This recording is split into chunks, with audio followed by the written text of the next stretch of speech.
Epístola de Pedro, segunda carta de Pedro, no capítulo 3.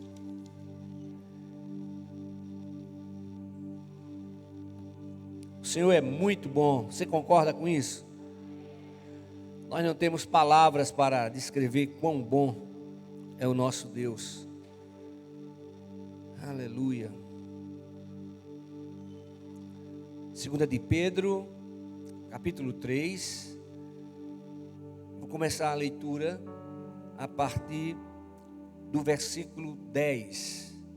Mas eu vou dar destaque ao versículo 13.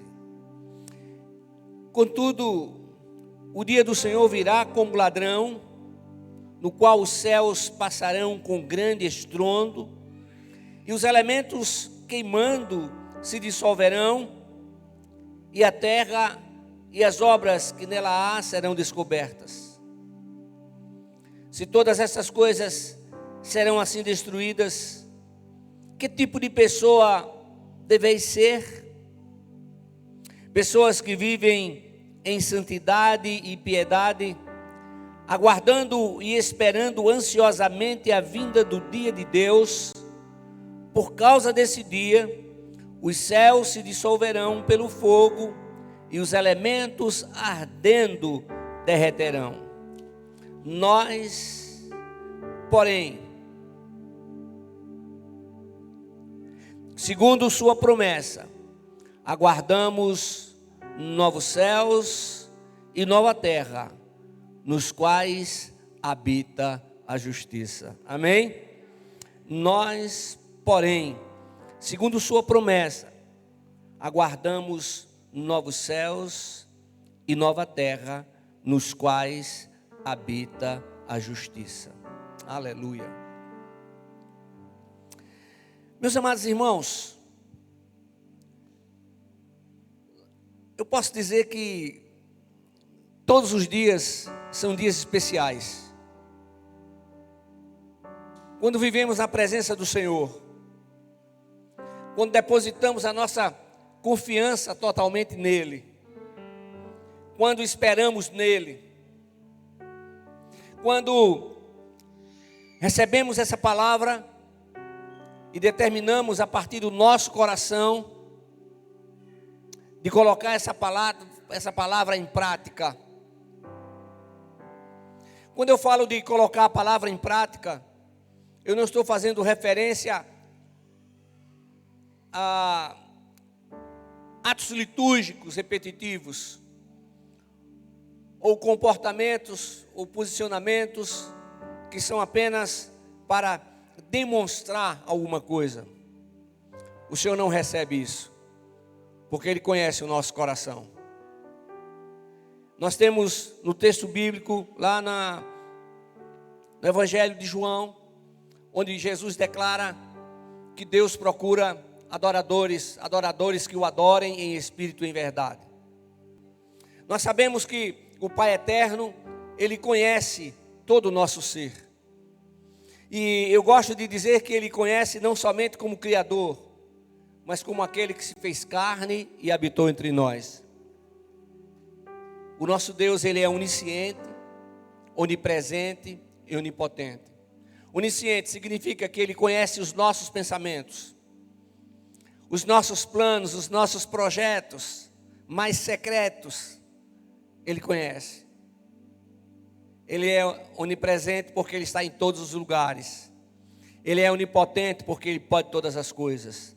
Na oração eu citei o texto que está em Jeremias no capítulo 32, versículo 27. Onde o Senhor se apresenta, Ele faz uma pergunta e a sua pergunta já é a resposta. Meus amados, Jesus Cristo deixa bem claro, através da sua palavra, que o futuro da igreja está em suas mãos. Ele declara que as portas do inferno não prevalecerão contra a igreja do Senhor. As adversidades enfrentadas pela igreja são passageiras. No seu tempo, no tempo do Senhor, estaremos eternamente na presença gloriosa do Pai eterno. Eu gosto de pensar que cada momento de vida que o Senhor nos concede é uma declaração. Eu tenho planos e propósitos com você, para você, aí na terra. Aleluia. A presença dele é garantida. Quando Jesus voltou ao Pai, ali naquele momento que ele estava voltando, ele disse aos seus discípulos: eis que estou convosco todos os dias, até a consumação do século. Então nunca estaremos sozinhos. Por mais difíceis que sejam as circunstâncias, a presença do Senhor é real em nosso viver. Somos convencidos pelo Espírito de Deus, ensinados na palavra, de que todas as coisas da terra passarão, mas a palavra do Senhor permanece para sempre. Meus amados irmãos, muitos dos pormenores quanto ao nosso futuro eterno sejam mistérios. A Bíblia nos revela detalhes sobre a esperança que temos em Cristo. Essa esperança, ela é a esperança viva, é a esperança que não morre, é a esperança que já venceu a morte, e agora, assentado à direita de Deus o Pai, como Deus o Filho, intercede por nós diante do Pai. E como se isso não bastasse, o Espírito Santo intercede por nós diante do Pai, e o texto bíblico diz que ele intercede com gemidos inexprimíveis. Jesus prometeu arrebatar a sua igreja, e nós sabemos que o poder do pecado será extinto, nossos sofrimentos cessarão diante da gloriosa vinda de Cristo. Quem está com o Senhor não sabe o que está acontecendo aqui. Seria terrível se soubesse. Quem está com o Senhor está desfrutando de tudo aquilo que Ele tem preparado. Mas irmãos, o Senhor prometeu voltar. Se você puder, abra aí rapidamente a sua Bíblia. 1 Tessalonicenses, capítulo 4. Permaneça com a Bíblia aberta, nós vamos usar um pouco mais esse texto. 1 Tessalonicenses, capítulo 4, a partir do versículo 13. Nós lemos: todavia, irmãos, não queremos que sejais ignorantes em relação aos que já faleceram, para que não vos entristeçais como os outros que não têm esperança. Porque, se cremos que Jesus morreu e ressuscitou, também devemos crer que Deus, por meio de Jesus, vai trazer juntamente com Ele os que já faleceram. Afirmamos pela palavra do Senhor que nós, os que ficarmos vivos para a vinda do Senhor, de modo algum precederemos os que já faleceram. Porque, ouvida a voz do arcanjo e ressoada a trombeta de Deus, o próprio Senhor descerá do céu com grande brado, e os que morreram com Cristo ressurgirão primeiro. Aleluia. Os que já morreram com Cristo estão com Cristo.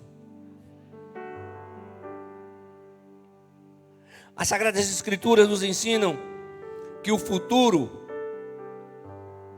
não virá envolto em trevas, mas temos a garantia que o nosso Deus tem a última palavra. Quando Jesus Cristo ressuscitou, Ele ressuscitou com as chaves da morte e do inferno, numa declaração tremenda de que o inferno e a morte não tem mais domínio sobre a nossa vida. A cada dia, irmãos, nós avançamos para o destino conhecido. A Bíblia fala de um lugar certo e glorioso que está sendo preparado pelo Pai Eterno, onde Ele é o construtor e o arquiteto. da nova Jerusalém celestial. E lá no Evangelho de João, no capítulo 14, um texto tão conhecido, versículos de 1 a 3, Jesus Cristo diz: não se perturbe o coração de vocês. É que fica na mente a versão que a gente aprendeu, né? Mas eu quero ler aqui. Não se perturbe o coração de vocês. Creiam em Deus, creiam também em mim.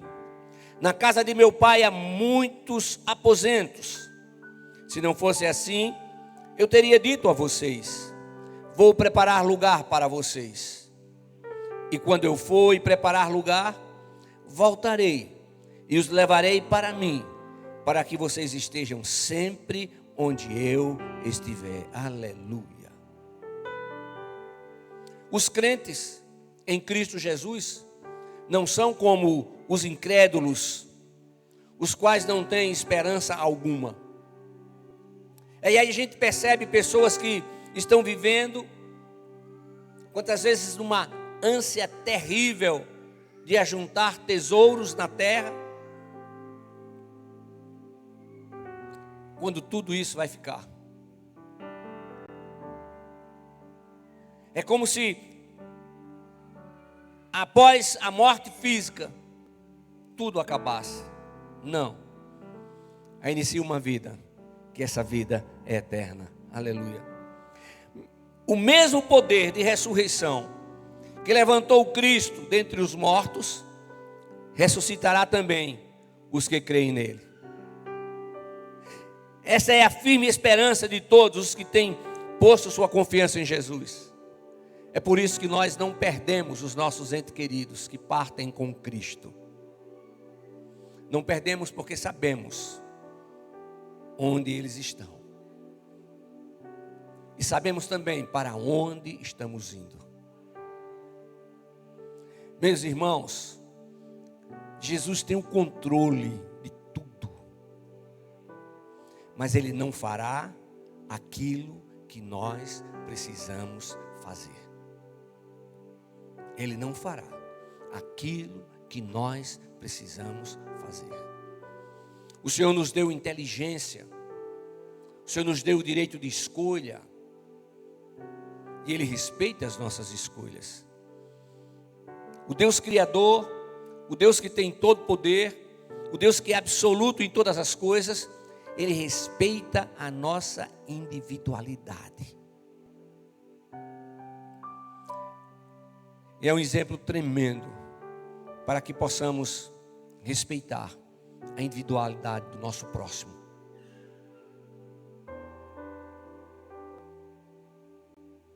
Irmãos, o Senhor não nos constituiu como juízes. Não, irmãos. Ele nos constituiu como discípulos, como seus servos. O discípulo, ele segue ao seu mestre. Ele procura imitar o seu mestre. E o nosso mestre é Jesus Cristo de Nazaré, o Filho do Deus vivo. Amém? Deixa eu falar uma coisa aqui, que às vezes as pessoas escutam. Olha, irmãos, é um perigo muito grande o que as pessoas começam a escutar fora da doutrina da sua igreja. E muitas vezes as pessoas não têm o conhecimento bíblico para ter a percepção de que aquele ensinamento, aquele texto que foi lido, e o ensinamento que está sendo transmitido como base no texto, se tem realmente base bíblica na interpretação do Espírito de Deus. Olha, irmãos, o que dorme na hora da morte é o corpo. Nós somos seres espirituais. Fechando os olhos aqui, o nosso espírito direto, indo à presença do Senhor. A doutrina da aniquilação do ímpio e do sono da alma está em desacordo com o ensino bíblico.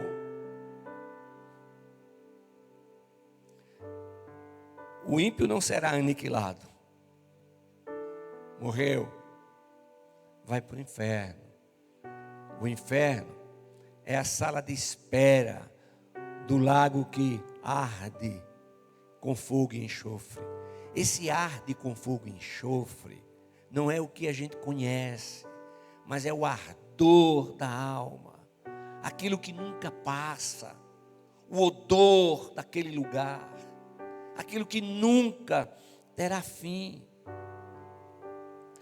Tudo quando você observar que uma religião coloca alguma coisa a mais do que a Bíblia diz, ou retira o que a Bíblia fala, é uma seita. O Senhor Jesus, Ele é Senhor, Ele declarou: sou Senhor até do sábado, aleluia.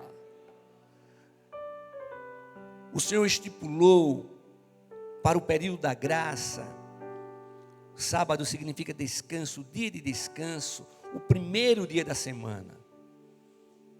Não o sétimo, mas o primeiro dia da semana. O pacto que o Senhor fez com o povo de Israel, com os israelitas, foi para aquele povo, naquele determinado momento. Nós estamos no período da graça, irmãos. E quando alguém acrescenta: não, você tem que crer em Jesus. Mas se você não guardar o sábado, você não vai ser salvo, irmãos. Não é assim. O sacrifício que Jesus fez no Calvário foi, é e será eternamente mais do que suficiente. Ele levou sobre si as nossas dores, os nossos pecados, as nossas iniquidades. Ele pagou o preço pelo nosso resgate. Fomos resgatados da morte para a vida, das trevas para a sua maravilhosa luz. Jesus conta uma história que havia um fazendeiro, e ele saiu cedo, logo cedo, muito cedo, e foi à praça onde as pessoas ficavam, onde os homens ficavam ali atrás de trabalho, e ele levou aquelas pessoas para trabalhar na sua terra. Vou usar um termo nosso, vou usar um horário nosso. Lá para as 10 horas da manhã, ele volta e pega aquelas pessoas e traz. 2 horas da tarde, 4 horas, foi lá. E às 5 horas o trabalho foi encerrado. E ele veio e ele deu o dinheiro daqueles que trabalharam todo dia, o valor de um dia de trabalho. O mesmo valor, todos receberam. Até mesmo aqueles que trabalharam só 1 hora. E eles disseram: mas nós trabalhamos o dia inteiro, mas esses trabalharam apenas 1 hora. E o Senhor disse: vocês receberam aquilo que eu acertei. Eles são os trabalhadores da última hora. O ladrão que estava sendo crucificado ali na cruz pode ser um exemplo de trabalhador da última hora. Mas ele foi salvo. Ele foi salvo. Há poder no nome de Jesus. A salvação não é algo que a gente ganha de manhã, perde 10 horas da manhã, reconquista às 3 horas da tarde, perde à noite e vai e reconquista à meia-noite. Não, irmãos. Não, irmãos. É o Senhor aquele que nos sustenta. Aquele que é uma nova criatura em Cristo Jesus, não consegue mais viver na prática do pecado. Continuamos pecadores, mas pecadores que não vivem na prática do pecado. Meus amados irmãos, o corpo vai ficar lá, dormindo. Por quê? Porque um dia vai ser ressuscitado. Não daquele jeito como foi sepultado, não daquele jeito como está. Eu digo já, igreja, a nossa esperança está muito além dessa vida. E a nossa existência terrena não é mais do que uma simples sombra de glória que Deus reservou para nós em seu reino eterno. Aleluia!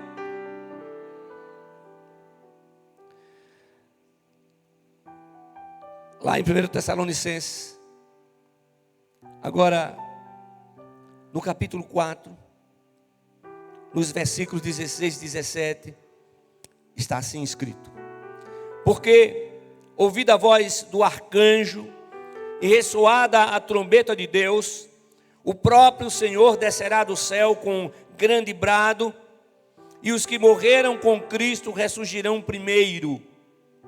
Depois nós, os que estivermos vivos, seremos arrebatados com eles nas nuvens, ao encontro do Senhor nos ares, e assim estaremos para sempre com o Senhor. Aleluia. A ressurreição de Cristo é a garantia da nossa ressurreição. Veja aí o versículo 14, né? O versículo 14 de 1 Tessalonicenses. Eu vou no capítulo 4. Você volta um pouquinho ali embaixo. Porque se cremos que Jesus morreu e ressuscitou, também devemos crer que Deus, por meio de Jesus, vai trazer juntamente com ele os que já faleceram. Aqueles que estão com Cristo ressurgirão primeiro, e nós que estivermos vivos seremos imediatamente transformados. Então não podemos crer na ressurreição de Cristo sem crer na ressurreição dos salvos. Amém? Agora, irmãos, o corpo da ressurreição será um corpo novo. Aleluia, amém. Será um corpo novo, será um corpo imortal, será um corpo incorruptível, será um corpo poderoso, será um corpo glorioso, será um corpo espiritual e celestial, semelhante ao corpo de Cristo. Os discípulos estavam reunidos, a casa estava fechada. Aí Jesus aparece no meio deles e diz: Pai seja convosco. Aleluia.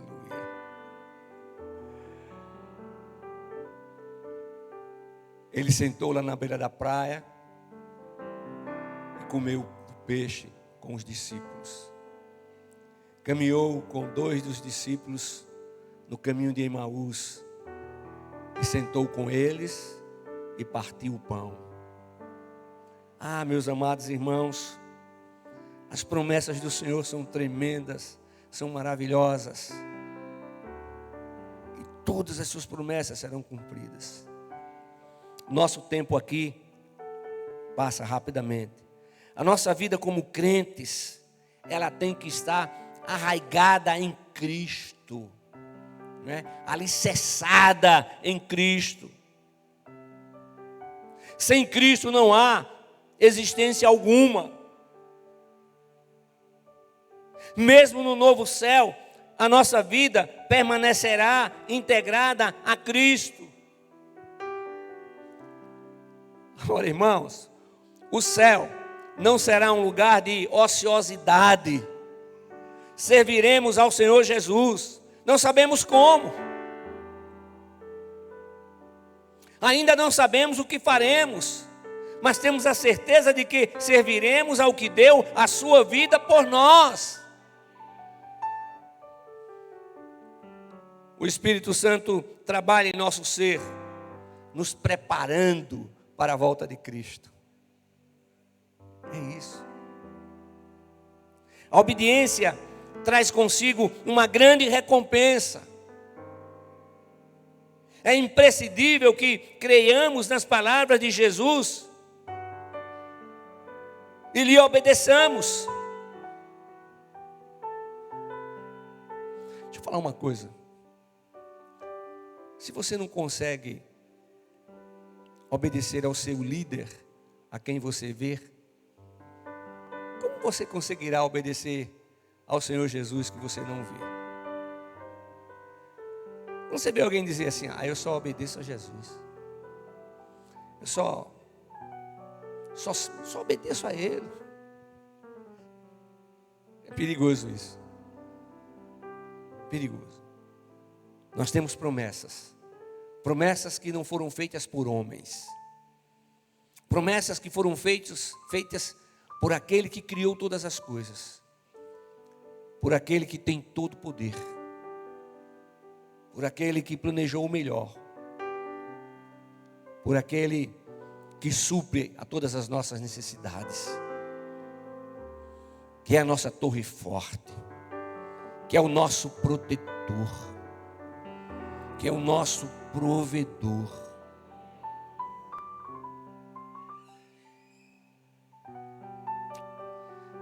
Eu vou encerrar. Nós somos instruídos pelo Espírito Santo que a volta de Cristo está próxima. Então, nós devemos nos consagrar, nós devemos ser servos obedientes. Irmãos, a Bíblia diz que cada um dará contas de si mesmo a Deus. A palavra de Deus também nos ensina que devemos olhar para a frente e para o alto. Eu digo isso aqui todo dia. Olhar para a frente e para o alto, para Jesus, que é o autor e consumador da nossa fé. Sabe por quê? O inimigo usa uma estratégia. Você vai ficar junto daquele povo, bando de hipócritas, que na igreja são uma coisa e lá fora são outras. Ô irmão, você não está aqui para isso não. Ah não. Está aqui para olhar para frente e para o alto. Para testemunhar que somente Jesus Cristo é o Senhor. Eu chamo as pessoas como pastor, sento, converso. A pessoa diz, não pastor, mas foi assim, isso é assim, assim. Tá bom, eu acredito. Mas se não for verdade, não é comigo, é com o Senhor. Existe, no meio do trigo tem o joio. É fácil detectar o joio. O trigo, aleluia, o trigo, ele, quando vem o vento, ele acompanha o vento. O joio não, está lá firme. É fácil. Só que tem uma coisa, as suas raízes são entrelaçadas. Então você vai tirar o joio, você vai sacrificar o trigo que está ao lado. E quem é que vai tirar o joio? É o Senhor. É o Senhor, igreja. É isso. Não me interessa a vida de ninguém. O que me interessa é proclamar a palavra, procurar viver essa palavra, anunciar essa palavra de uma maneira tal que todos venham a entender. O pastor Múcio lá em cima é a mesma coisa que aqui embaixo. É claro que conversando pessoalmente, a gente está mais à vontade. Eu gosto de brincar, mas com as coisas de Deus não podemos brincar. As coisas de Deus são sérias e muito sérias. Então, a promessa da vinda de Cristo dá esperança. A promessa da vinda de Cristo dá segurança. Mas esperança e segurança a todos que confiam nele. E graças a essa certeza, nós podemos enfrentar com confiança as aflições da vida. Porque sabemos que no tempo do Senhor experimentaremos a eternidade que Deus preparou para todos os que o amam. Sabemos que todas as coisas vão passar. Irmãos, tudo sobre a terra, nada vai ficar encoberto. Não, irmãos. Eu já contei aqui, mas não quero detalhar muito, mas no início do ministério aconteceu uma determinada situação e a pessoa disse para mim, pastor, olha, só quem está sabendo disso sou eu, a minha noiva, a mãe dela e agora o senhor. Eu digo, mais ninguém. Ele disse, mais ninguém. Ninguém mais, disse, ninguém mais. Eu digo, mas rapaz, é mesmo, isso é. E o Senhor? O Senhor? Sim, o Senhor. O Senhor diante do qual nada fica encoberto. Irmãos. Irmãos, nunca foi tempo de brincar, de servir ao Senhor. É isso. A nossa esperança eterna é uma fonte de expectativa. No céu, os sofrimentos da vida serão esquecidos. E devido à glória de Jesus, as consequências do pecado desaparecerão. O arrebatamento da igreja será um acontecimento real. Ainda que não saibamos quando Cristo voltará, porém, sabemos que Ele de fato virá. E como seus servos, nós temos que estar o quê? Preparados. Porque ao toque da trombeta, o Senhor ressurgirá. O Senhor me deu há alguns anos uma visão tremenda. Um lugar enorme. É como um pátio onde o piso ele não tinha emendas.